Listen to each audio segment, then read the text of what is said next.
Good morning, everyone. Reva here with Quality Sewing and Vacuum, and today we're going to talk about heavy fabrics and how to work with things like denim, and we're just going to go over some of the mechanics or the best practices for working with the heavyweight fabrics. So needles, threads, tips, that sort of thing. Okay, are you ready? Okay, good. All right, so we're gonna have lots of fun. I have a couple things in the background here because there's lots of things that we like to stitch on or projects we want to make that maybe have lots of layers. They have heavier weight fabrics, things like that. So like you might want to do a home decor pillow that uses heavyweight fabrics, or you might want to do a cute little, a tote bag. I've got this little bucket bag back here, which is really cute. And then this one is something that a lot of people like to do, and that's a by Annie bag. And by Annie bags are great, but when you have quilting or fabric, this is actually canvas that I used on this, and you have the support, so you might use soft and stable or whatever you're using there. Then you have a lining, you got a zipper, you got what are those handles, things like that, and then you have the cover piece. You have lots of layers that are going together. And then how she does her bags is that you wrap them all with bias tape. So that is what, 2 layers of fluff, 4 layers of fabric, then you have 4 layers of the bias. So that's a lot of stuff going together, and then you get to a seam, right? So we want to set ourselves up for the best success with doing projects like this, right? Really fun, really cute, but just the way it is. So what we're going to do today, the machine that I'm working on right now is the Burnett 08, and this machine is a fantastic machine. It is a straight stitch machine, and it has tons of power. It actually can stitch at 1,600 stitches per minute, and which we're not going to do today, but it has things like a reverse right here, which is really handy. It has a thread cutter. It has things like that, but it's really simple. It does have a variable speed. It has a separate bobbin winding motor, and it does have a needle up and down function, but there's no computer screen. There's no decorative stitches. This is not a computerized machine. It is a mechanical machine. The other thing that you're going to love about a machine like this, when you add this to your sewing tools, is that you can sew, you can quilt with it, you can also do heavy duty work. Now, you don't have to have a dedicated machine to do heavy fabrics. You can sew on a regular, whatever your regular machine is. So things I'm going to tell you about today are just for any machine. But if you're liking to do heavy work a lot, consider getting something like the B08, because it is a workhorse, and it doesn't complain really about anything. And so you're gonna be able to stitch on whatever thickness you want to. So let's start out by talking about some threads. Now, when you're working with, excuse me, when you're working with heavy duty fabrics, depending on what you're going to do, you may want to use a heavier weight thread. Hold on, I gotta get a drink of water, sorry. You may want to work with some heavier weight threads, but if you have your regular, what I call construction thread, it's the sewing thread. So this happens to be Madeira Aerofill, and it is a polyester thread, so it's actually very, very strong. So this is for when you're sewing clothes or you're doing other things like that, is how it's meant to be. But it is pretty strong, so if you're going to be doing maybe a home decor pillow that isn't going to take a lot of abuse, a lot of seam stress, this should be just fine, okay? I do have a really lightweight out here, and this thread is actually, you wouldn't use this for doing your construction. Can you see, like here's the blue, that's a regular sewing thread. Look at how much thinner that white is than the blue. So this really wouldn't be strong enough to do your seams with. So now let's look at this next one here. I'll actually put it back where it goes. What I like to use is a thread that is heavier. So this is actually what is called an outdoor thread.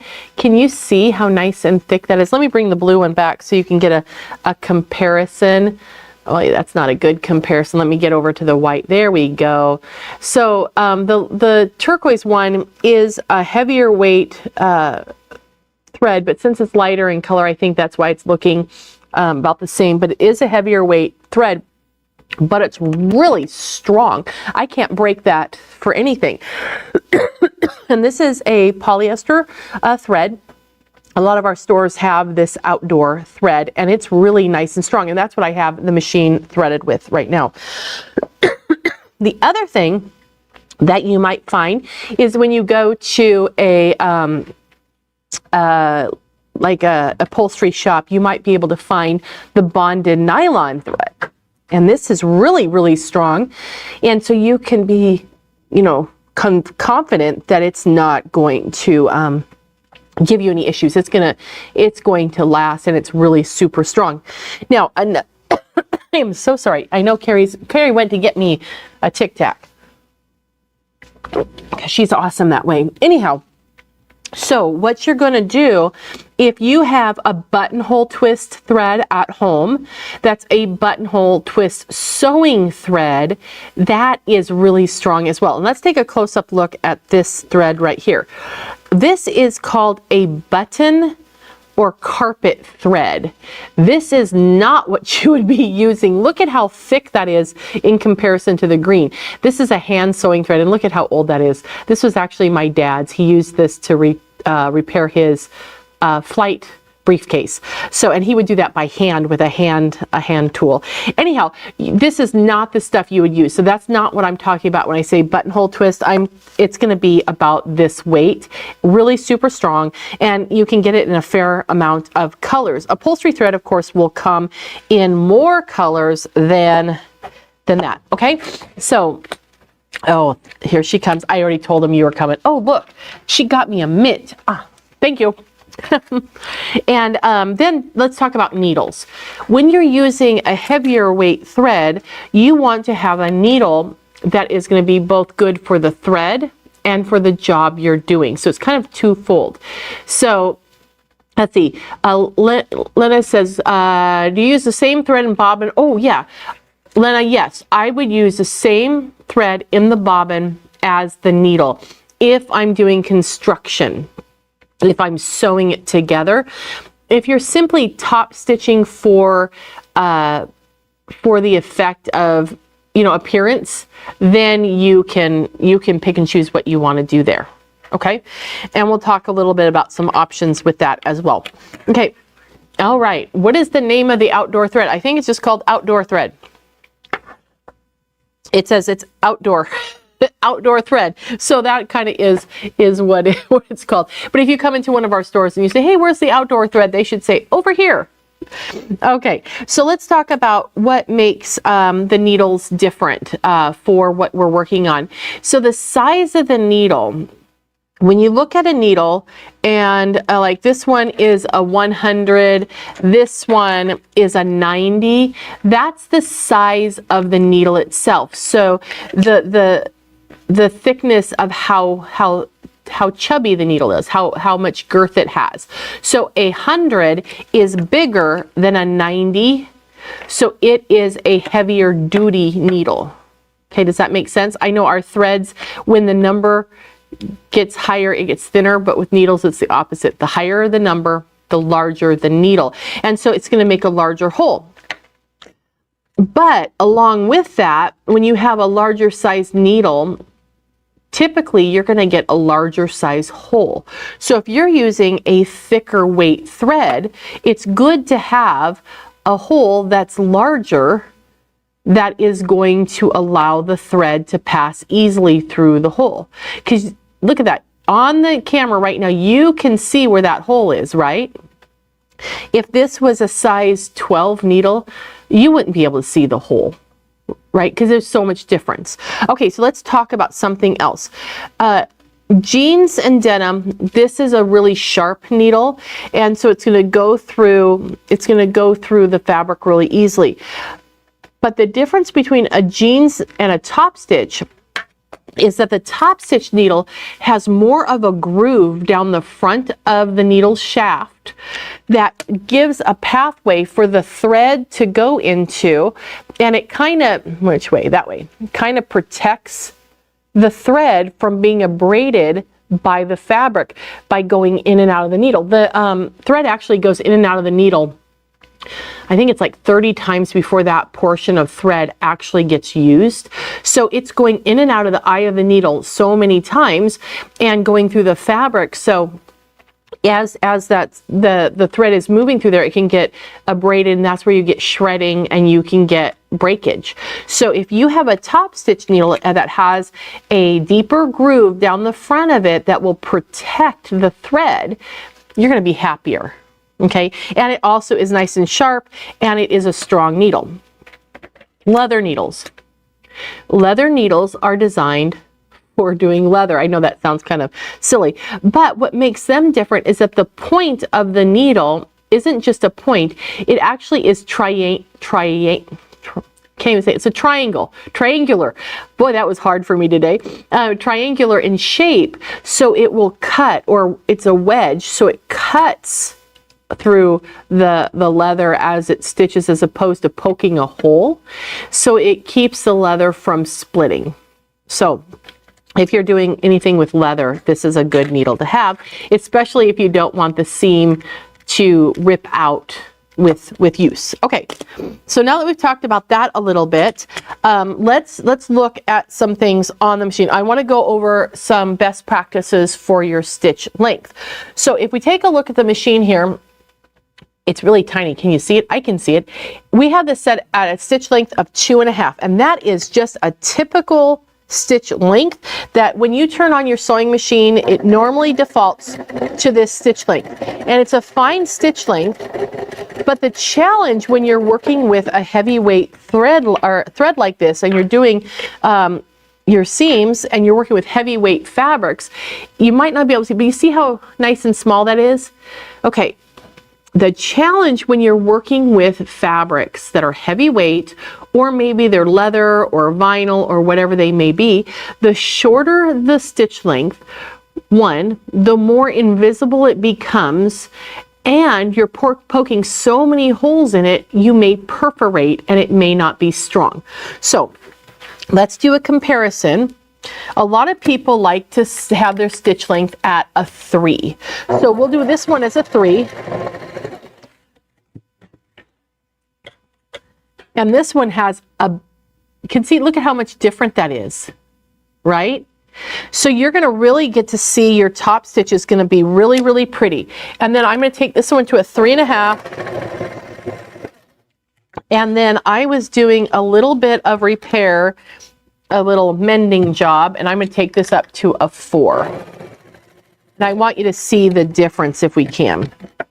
Okay, so if you take a look, that first one, see how it even looks, it's not as, it doesn't have the boldness of this one.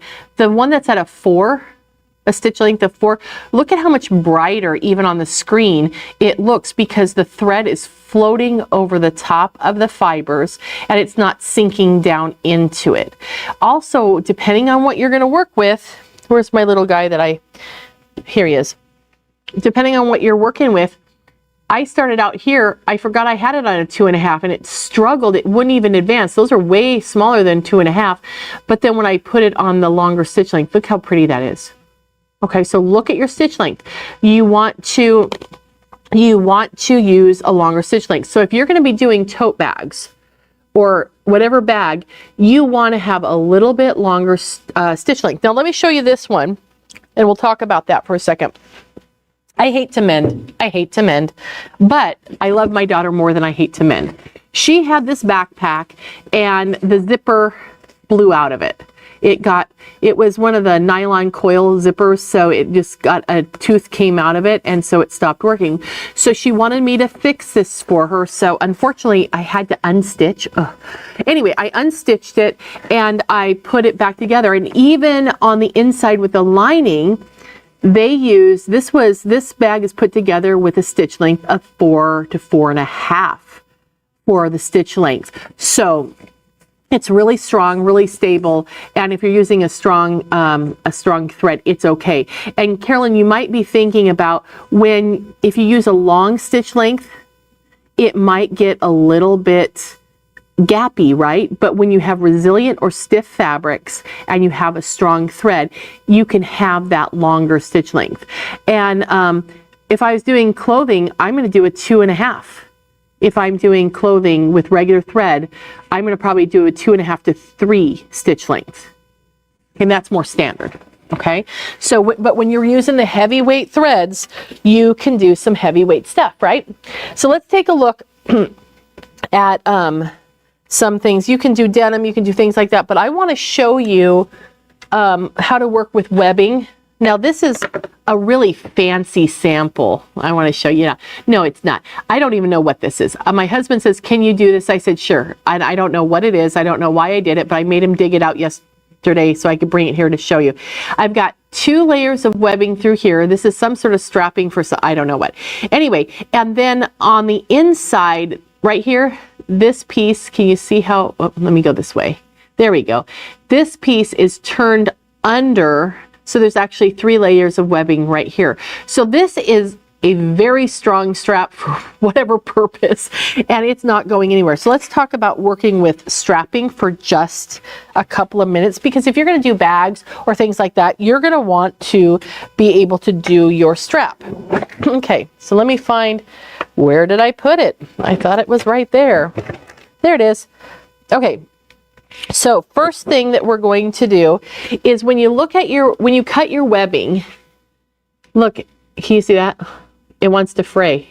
It's going to fray, and what happens is that's going to continue to fray, and then it will work its way out of the seam, and you end up having your look at that, look at that, look at that. You're going to have your seam fall apart, or your strap's going to come right out of your seam. So we're going to trim that nice and clean. There we go. Well, one more. Okay. Then what you want to do is take a lighter. Where am I? This way. Sorry. And we're going to take a lighter and we're going to singe the end, and then that melts that. So now, look, you can't pull. There's nothing to pull.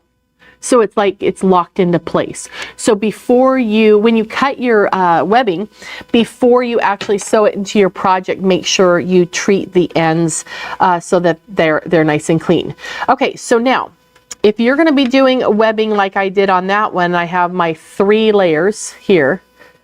When you stitch this, let's go ahead and we're going to do about, let's say, probably 1/8 of an inch. Now, one thing I really like about this machine, and I'm going to turn my needle down on, is that it comes with a foot that is so narrow. It's great for doing zippers and things like that. Now, another thing, let's take a look at the side of the machine over here. This is really cool. This is your knee lift, and it goes right into this little hole right here. And then when you use it, it raises and lowers the foot. See that? So that's really cool. So you can keep your hands on your materials and you don't have to worry about getting your hands off of them. Okay, so if you're going to be doing your webbing, what I usually like to do is go around and sew a square, which I'm not doing a very good job of a square today, but stitch your square and then do a diagonal from corner to corner to reinforce it. And then if you're doing something really heavy duty, then you might want to go over it again. Okay, I did a ratchet strap for my husband for his trailer to hold all the equipment and stuff down to the thingy, the whatever it is, the rack. And so that worked out really well. So just go around it and come back, make yourself a nice diamond, and then that's not, or I'm sorry, an X, then that's not going to come apart at all, no matter what you do. And then you can just tie it off and raise your needle and then trim your threads. And you can trim them fairly close, but here's another thing. Let me find this guy right here. Can you see him? That little guy, see him? I'm going to come a little bit shorter, but what you can do to make it nice and clean is to take it and singe the thread, and then that's tied, then that's cleaned off. Okay? So then this strap may not be pretty, use matching thread, but it's really strong. It's really, really good to go. Now leather. I'm going to take a piece of leather, and I have a really wacky shape of leather, so I'm going to actually clean this up and cut it a little bit. Let's get it a little bit more of a regular shape here. There's my one piece, and let's go over here and cut the other side off. Okay. Okay, so on here, now I have my little piece of leather, and I'm going to fold this, let's just fold it in half, and I'll do a nice little top stitch on there. Again, I have that longer stitch length, so it's going to make a really pretty, a really nice stitch. Oh, one thing to know too, when you're working with heavyweight fabrics, when you're doing a project like a tote bag or something, it's gonna argue with you. You know, your fabric is going to want to go left when you want to go right. It's just the nature of it. So make sure you clip. I love using these clips because it helps hold everything in place. I can't even pick it up. It holds everything in place. Now these are the Quilter Select quilt clips, and they're a little bit different. I'm going to try to open it so you can see how they're a little bit different. Can you see how it has, oh there. It's how it has like a little, it has that little ledge in there. It has teeth. It's like it has an overbite. So it really, really grips on very, very well. So it's not like regular quilt clips that just kind of clip together. These lock into place, which is really awesome. So they're going to hold your fabric really, really well. The other thing to know about that is that go slower, because you're going to want to control everything about your stitches, and you're going to want to make sure that it's even and smooth, and that you're going, you know, you're keeping the zipper lined up with the lining, or whatever the case is. You want to make sure that you stay nice and straight. So the more you are going at an even cadence is going to be better. So I used to think that if you were good at sewing, then you would sew really super fast. And some people do sew super fast, but you don't have to, right? And then with this one, if this was going to be like a strap keeper, I could just come back and cut the excess leather away or stitch it in, whichever you want to do. But it does such a beautiful job, even with that leather, doing thick leather for 4 layers. And then you're going to get this, you know, you're going to probably put it into the seam, and so you're going to have no problem with that at all. Okay, so top stitching. So this would be considered as a top stitch, right? Because it's a longer length stitch, and it's a heavier weight thread. So I would use this thread for constructing my bag as well as doing the top stitch. However, if your top stitch is merely ornamental, right? So like on this bag right here, this is not a heavy duty bag. It's really a lightweight bag, but the top stitch along here is simply pretty. It's just meant to give a little bit of color up at the edge. So what you can use for that, instead of just the regular thread, is you can use something like this. This is called Glamour, and it is a 12 weight that has some metallic in it. So you can use 12 weight threads. They're really, really pretty. And they might be polyester, they might be rayon, you can find cotton. King Tut is a cotton quilting thread that's a heavier weight thread. That would be really pretty as a top stitch. So this is something that you could do if you're just being ornamental. Another thing, if you want to do an ornamental top stitch, but your thread doesn't have enough visual presence, put 2 threads together and put them through 1 needle, and then it will be double thick, which is kind of fun. It's also fun to do that with slightly different shades of thread, which is really, really pretty. So, okay, so are there any other questions that we have? Looked like we had a couple and we got those answered, but I think you're going to have lots of fun using, you know, your top stitch threads. Use heavyweight threads, and you can very easily sew heavyweight fabrics using the correct thread. So look for a heavier weight thread, whether it be an outdoor, a buttonhole twist. If you go to an upholstery shop, maybe like a bonded nylon, and then just look at it though and make sure it isn't thick and heavy like this, because you can still get really thick and heavy. Let's do a comparison on that one. Bring the camera in here. So you can see how much thicker this black is. It makes that brown look really, really small. Get rid of that so you can see it. But this brown one is actually really strong and heavy. So the reason why I said don't use this thickness is because it's not going to go through our machines very well at all. So it would be more of a specialty machine. So be cognizant that you don't get too thick of a thread. You can go up to the 12 weight, that's fine. This is a beautiful thread, and you can see that is thicker than the brown, but the brown, since it's a bonded nylon, is going to be stronger than the decorative thread. But the decorative thread is going to be beautiful for top stitching. So anyway, have fun with that. Oh, and let's talk one real quick minute about jeans. If you're hemming jeans, and you know how you got to hem jeans and you're trying to match that color, you're never going to match that color. I don't know. I think it's a secret society where they have denim thread for jeans that can't ever be matched for anything else. So consider using 2 regular threads through the needle and have 2 different shades, and you might just coordinate better with the thread that was there before by mixing 2 colors, just by putting them on through the same needle. All right, so with that, I hope you have fun. I hope you go make some tote bags, or maybe oh no, I guess it's not the time of year for outdoor furniture pillows, but you know, you can start thinking about them, or maybe yours blew away in the storm and you need new ones, then you can go make some. But anyhow, have fun, but just enjoy exploring, working with different threads and needles and fabric. Okay, we'll see you next time.